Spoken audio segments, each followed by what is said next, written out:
welcome to another video. And as usual, before I get started, go ahead and smash that like and subscribe if you're new to this content. And to my current subscribers, I appreciate you guys more, Let's just get right to it. So guys, before I get started, let you guys know this video is coming to you guys late because I do work in technology, and most of you guys do know that. The YouTube channel is actually owned by Tech Nerds. That's me. I run the company as well as this YouTube channel. They do have a Twitter space as well. I do a lot of stuff in technology from day to day and day out, and I tend to work late. So this video is coming to you guys late. And for those of you who have been waiting on the video, I'm going to let you guys do. My current subscribers, I apologize to you guys. And I do appreciate you guys more, So the Bitcoin price right now is 28,000, roughly around 20,400. The Safemoon price is 30143. The topics that are on the top of the day is the Safemoon IoT devices. I was thinking about that today. Whatever happened to that, we're going to go ahead and take a deep dive into the IoT devices in reference to Safemoon and the advantages that it's going to bring when the time does come. Not the fact that Safemoon is not talking about the IoT devices, meaning that they have stopped working with IoT devices and getting into that next level. In addition, I want to talk about Larry Fint in reference to what happened with Bitcoin, where they were to where they are today. Did they start working with Bitcoin or getting the whole infrastructure in place to go ahead and offer derivatives and go ahead and pitch it to their other clientele because they are a hedge fund company? Did they start the works, and did they go quiet and try to sway all the other hedge funds companies that there was no interest in Bitcoin so that they can very well be the first one? But Kathy Woods was one of those persons that actually started the application process. So let's talk about IoT devices for a minute here with Safemoon. So back in 2021, we know Safemoon has been doing a lot of work in Africa, okay? The Safemoon Phoenix, there's a lot of stuff. We talk about windmills and all that stuff. But what are IoT devices? Now, this is my definition of an IoT device. The definition can be very, very long, so I'm just going to go ahead and break it down to you guys. An IoT device is a physical device that comprises of a sensor. Most likely it will have an operating system on it. It can be Linux-based, it can be Windows-based. Whatever software is on there, that software is on there to go ahead and connect to other physical devices, like even more computers. They have some IoT devices that are called Raspberry Pis, thin clients. The list goes on. But by connecting those physical devices, that allows those physical devices to go ahead and share information. And that data, as it collects information, it creates a breakdown of whatever the software is designed to gather analytical data to go ahead and send that information back up to the internet so they can go ahead and crunch that raw data.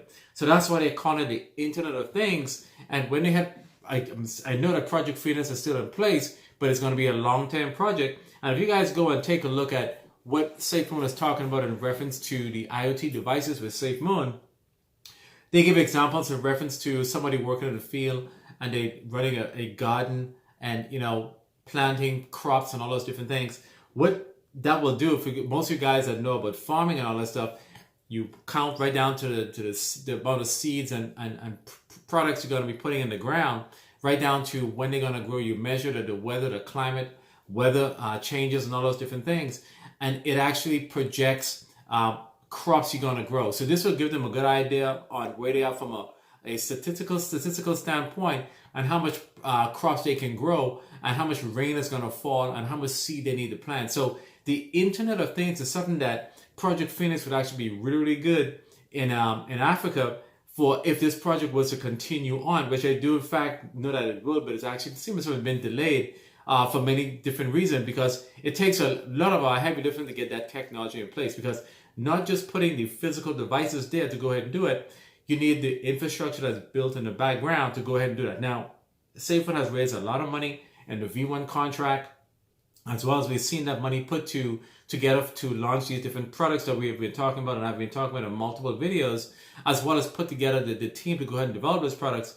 But having the Internet of Things in place. Now, the Internet of Things can also talk back to a satellite in space. Now, there's no information that Safemoon is going to be having their product communicate to a satellite in space, but it will most likely be communicated through the internet, which then goes back to a data center.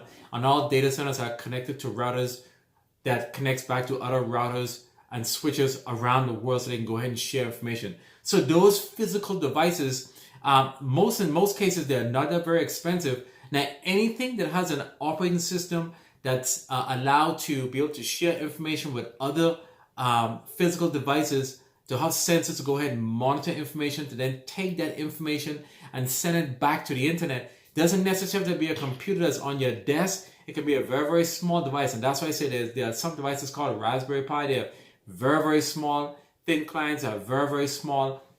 And it's those little sensors that they use to go ahead and send information back to the internet to one of those not very large computers, but a system at a location where they go ahead and put that data together. And they have people that run different scenarios. Maybe they do pivot tables on there with Excel, or they have an analyzing software on there that runs and take that raw data to go ahead and make measurements and predictions on what they can produce, etc. For example, we see when people doing the weather forecast, how they get the weather. They have multiple balloons that are launched at different times around the world. True story.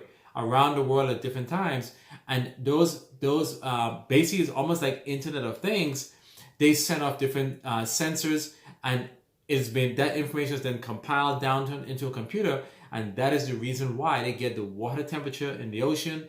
They get different temperatures around the world, so they can know exactly if there's global warming, etc. So all of that, ladies and gentlemen, is still Internet of Things, just on another level, and it's been around for quite some time.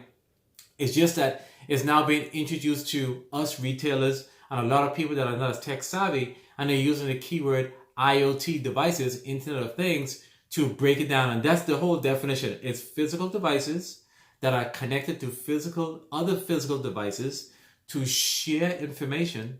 And that information with the software that's on those physical devices allows it to communicate to the internet, to then take that raw data that it collected to send back to a server or a software to go ahead and manipulate, to give predictions on what they will need to do to get from point A to point B, or to go ahead and mass produce a field or with crops, to go ahead and let them know projection wise. Well, this is how they get to know if a hurricane is coming based on the water temperature, how strong it's going to be. They have balloons on outside float. Even though we have planes that fly over, they get to forecast in advance what the water temperature is like. So I hope you guys got that information.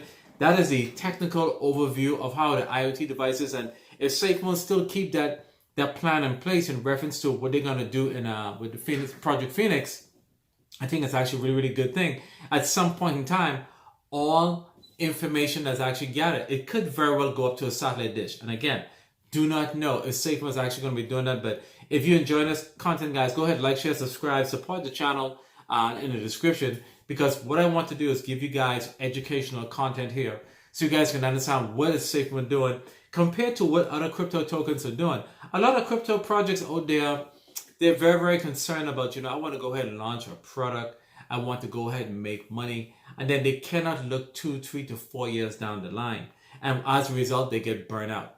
And when they do get burned out, the audience or the investors or holders, they can see that. They can sense that there's no momentum.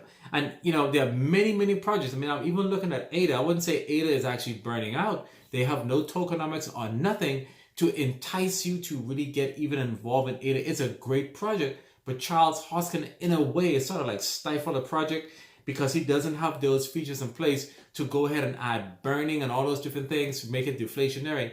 And this is maybe one reason why he actually separated from, Vitalik, because, Vitalik went ahead and made modification where he can make Ethereum deflationary. Charles Hoskin didn't believe in that. And as a CEO, you need to be able to innovate and be able to listen to ideas in order to take the company even forward. And this is the case that happens with a lot of cryptocurrency. It's like running a company.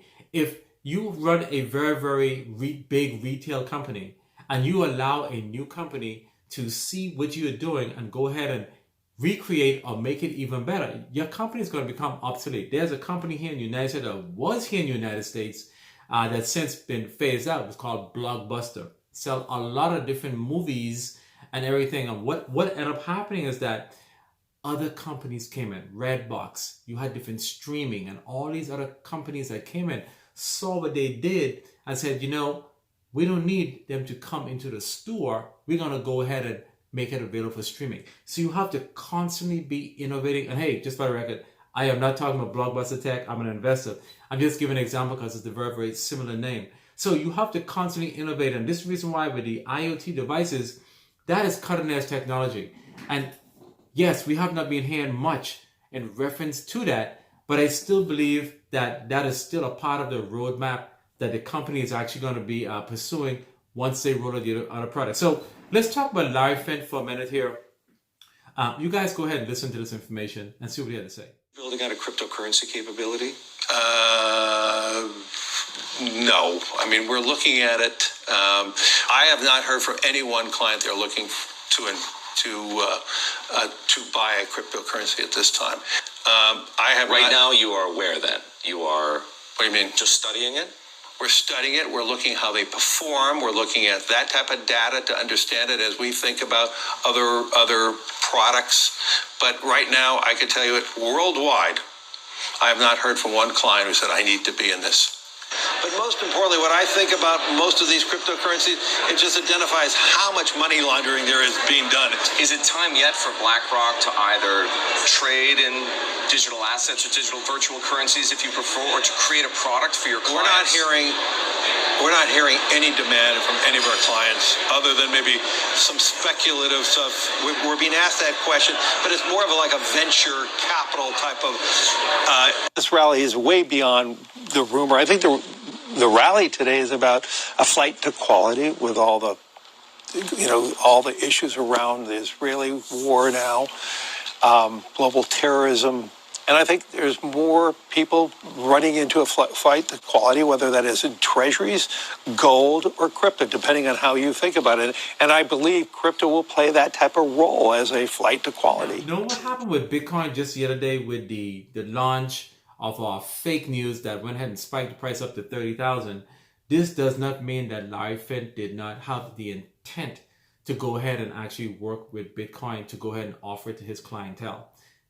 That is one of the things that we know for a fact that he most likely have been doing, to go ahead and now build the infrastructure, get things in place, have meetings to let them know why the importance of Bitcoin, because really and truly they don't have any confidence in the dollar, not just the dollar in the United States, but the money across the world. I think the BlackRock wants to go ahead and control money because they always have issues with banks. They don't want to pay those fees and all that. They want to be in charge of all the different regulations, because once they have that control, they can go ahead and manipulate the market any particular way they want. Now, BlackRock, basically, from what has been said in the stock market, has a stake in just about all 85 plus big companies here in the United States, as well as globally in the world, where if they make adjustments, it can affect the prices globally. That's how much money is actually invested. Most of the investors that are with BlackRock, it's not reported what their net worth actually is. It is classified information. Some people can be living in Dubai. A lot of those people have family members that have oil wells. There's no millions, it's trillions of dollars. So at this point in time, there's no need to go ahead and wonder what their net worth is. It's just that their money can make a very, very big impact on the market in general. But just keep in mind that once a spot ETF does in fact get approved, it's gonna be different. Now, is it going to be for the good or for the bad? It's going to be really good for the birth of crypto, those tokens that are coming out like Safemoon, all the other blue chip tokens, but Bitcoin is going to dominate. Now, will Bitcoin burn out? Bitcoin will reach a plateau point. That is a fact. Once somebody have made it, other people can now see that it's possible. They're going to make it as well.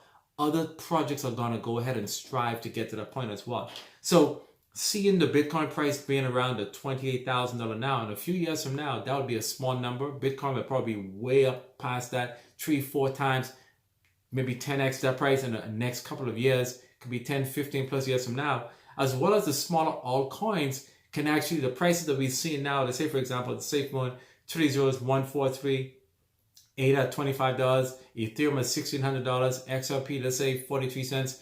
Those prices will be unheard of. Everything will probably be over the $100 mark. And I do predict that at some given point in time, the cryptocurrencies are going to be like credit cards, where you will have a credit card and you can actually, if a token is actually very, very popular, you can buy with that token. And let's say, for example, you have an American Express, and then there's MasterCard, and then there's Visa, and they have the Chase card. the most premier one would be like American Express would be Bitcoin. Then they'll have other cards that often, let's say you have Safemoon and others, and SHIB and other different tokens. The interest rates on those might be a lot higher because they don't have the premier name like Bitcoin. So I do feel as if there'll be one card with many different tokens that are actually integrated into a card, the 5-on-1 card, and you can use those to different locations to get discounts. So hey, like, share, subscribe. I hope you guys enjoy the content. This is my take on how I think things are going to play in the next couple of years. I can be wrong, guys, but I do know with technology is constantly evolving. There's nothing holding technology back, because if you look the next 5 years, whatever technology you're working with right now will become obsolete. Just how we saw with the internet 5, 10, 15 years back compared to what it is today, you're now required, if you work remote or you are providing internet to certain homes, they have to give you a certain speed because of different streaming that's happening. So like, share, subscribe, guys. Hope you guys enjoy the content. And until I see you guys again, you guys have a wonderful day.